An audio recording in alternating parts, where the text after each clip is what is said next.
Dulce Riqueza, episodio 36.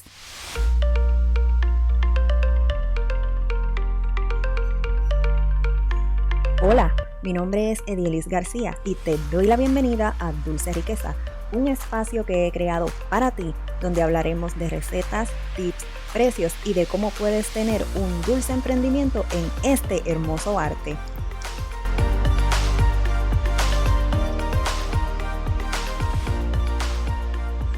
Hola, espero que estés muy bien. Hoy es lunes 27 de junio del 2022. Último lunes de junio, ya en varios días se acaba este mes y comenzamos la segunda mitad del año. Como siempre te recuerdo, este podcast llega a ti gracias a Edielicious Cakes, donde consigues el bizcocho perfecto para tu ocasión. Estoy contenta porque esta semana ya me instalaron en el local los aires acondicionados, me entregaron el gabinete que ve en la cocina, también me entregaron la nevera y el freezer. Si tú me sigues por Instagram o por Facebook, debes haberlo visto, ya que en las historias pongo la gran mayoría de las veces todas esas cositas. Así que ya estamos más cerca de la meta. Abrir un negocio no es un proyecto fácil. Tal vez en las redes sociales muchos mentores te dicen que eso es algo fácil, pero yo que estoy en este proceso me he podido dar cuenta y te puedo garantizar que no toditito es fácil, ni bonito, ni color de rosa como lo pintan mucho. Claro que sí, es un proceso muy emocionante. Tú estás trabajando por algo que tú quieres, por algo que tú deseas, pero a la vez es algo que requiere mucho de ti, que requiere que tú sientas pasión por eso que te estás haciendo, para que cuando lleguen esos obstáculos, pues tú no te quites a la primera. También requiere mucha paciencia de tu parte, pues es algo que no se trabaja en solitario. Vas a tener que solicitar o contratar servicios de diferentes personas, de diferentes compañías, vas a tener que hacer muchos trámites en el gobierno y no todo va a salir específicamente cuando tú quieres que salga. Los que me conocen de cerca saben que ese local yo lo tengo rentado desde septiembre del año pasado y tenía como meta abrir antes de que se acabara el año 2021, o sea, ya van 10 meses desde que yo renté ese local. A principio me desesperaba, pero pues ya entendí que no todo va a salir a mi manera y al tiempo que yo quiero. Lo que sí te puedo decir es que está quedando como lo imaginé en mi mente y que todo está fluyendo paso a paso. Otro día te hago un episodio completito del proceso.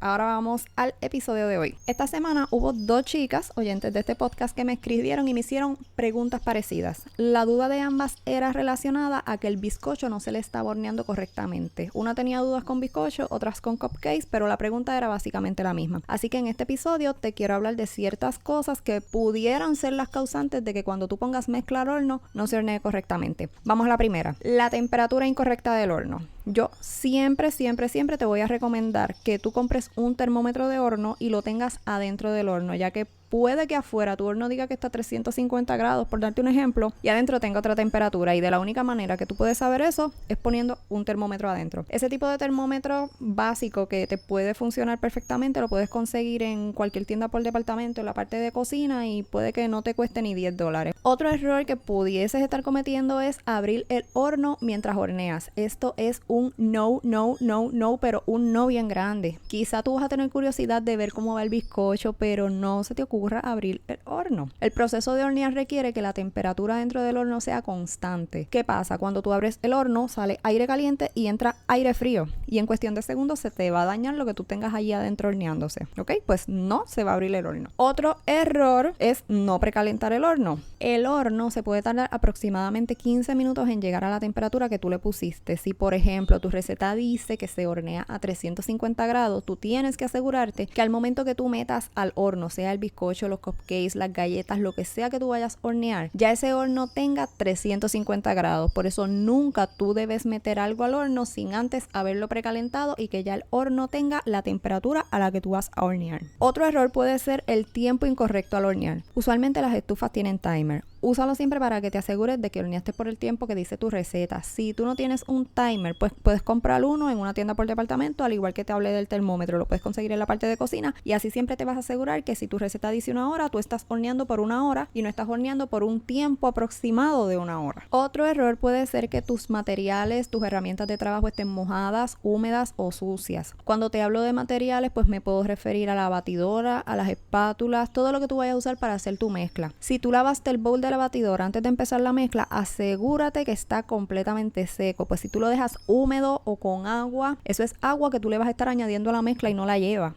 al igual las tazas de medir o los envases que tú uses para pesar tus ingredientes. Si están húmedos, esa humedad se la estás pasando al ingrediente que pones ahí y se la terminas pasando a la mezcla. Estas son cositas, por llamarlas así, cositas técnicas que debes tener en cuenta cuando tú estás horneando. Ahora te voy a hablar de las que son más relacionadas a la mezcla como tal. Una de ellas puede ser la temperatura incorrecta de los ingredientes. Aquí tienes que leer tu receta. Si dice, por ejemplo, que la mantequilla debe ir a temperatura ambiente, sácala de la nevera un rato antes de que la vayas a usar, porque si tú le pones la mantequilla fría, puede que se te dañe. Te digo que leas la receta porque aunque la mayoría de las veces te van a decir que la mantequilla va a temperatura ambiente, yo he trabajado recetas que me piden la mantequilla, por ejemplo, derretida. Por eso siempre te digo, lee la receta completa antes de comenzar. Otro error puede ser los leudantes expirados. Leudante es el baking soda, el baking powder, la levadura. Si tú usas harina self-rising, pues ya esa harina tiene los leudantes, pero si tú usas otro tipo de harina, pues debes añadir los leudantes aparte. Verifica siempre la fecha de expiración de esos leudantes, ya que si están expirados, pues no van a hacer su función y el bizcocho no va a subir. No solamente la fecha de expiración, pues también tienes que tener en cuenta que, por ejemplo, algunas cajitas de esos leudantes dicen por encima que una vez tú lo abras, funciona por 30 días. Pues tú tienes que tener bien pendiente esa fecha, porque aunque diga que expira el año que viene, si ya tú lo abriste, sabes que tienes que cambiarlo a los 30 días. Otro error puede ser usar ingredientes incorrectos. Por ejemplo, existen diferentes tipos de harina. Si tu receta dice que uses harina self-rising, esa harina ya viene con el leudante añadido. Por lo tanto, esa receta no te va a pedir que tú añadas baking soda, baking powder o sal. Si en vez de usar harina self-rising,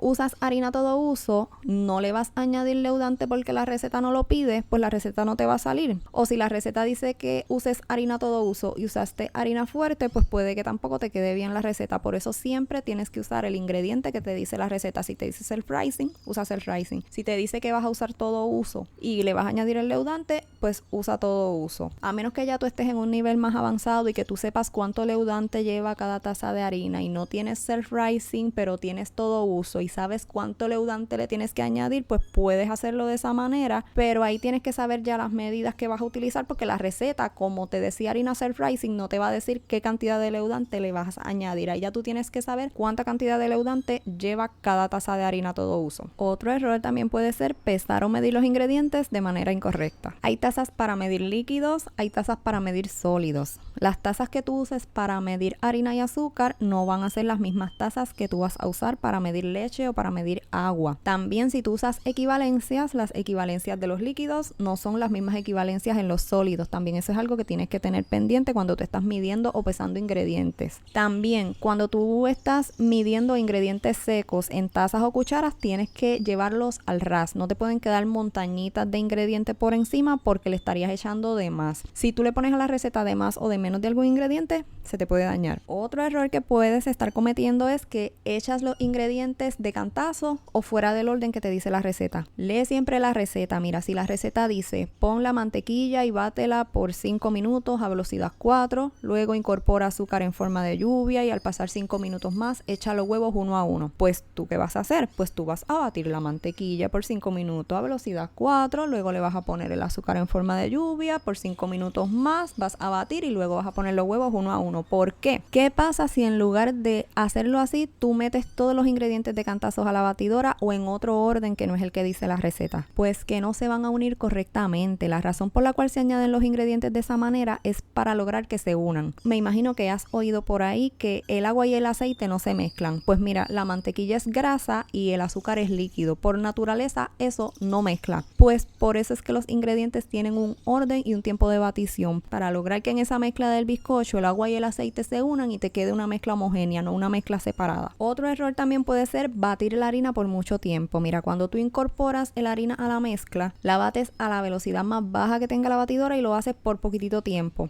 Si tú bates fuerte por mucho tiempo, le vas a desarrollar gluten a la harina y se te dañó la mezcla. En mi caso, yo dejo la batidora prendida hasta que yo termino de echar la harina. Una vez eché lo último de la harina, apago la batidora y termino de mezclar a mano para evitar sobrebatir. Si sigo aquí, puedo estar por mucho tiempo más hablándote de este tema, pero no me gusta hacer episodios muy largos, así que vamos a dejarlo hasta aquí y te invito a que compartas este episodio con tus amigas reposteras, que le saques una captura de pantalla y lo compartas en tus historias en Instagram y en Facebook. Si aún no me sigues, yo te dejo en las notas del episodio los enlaces directos de mis redes. Me buscas en ambas como Delicious Cakes. También vas a tener ahí el enlace para que te suscribas a nuestro newsletter. Si me estás escuchando desde Apple Podcasts o desde Spotify, déjame tus 5 estrellas para que este podcast llegue a más personas. Gracias por escucharme, por estar aquí. Si tienes alguna duda, me puedes escribir por mensaje. Que tengas linda semana. Nos vemos el próximo lunes. Y recuerda que nunca es demasiado tarde para convertirte en la persona que tú quieres ser. Comienza a dar esos pasos, mira, hoy mismo. Bye.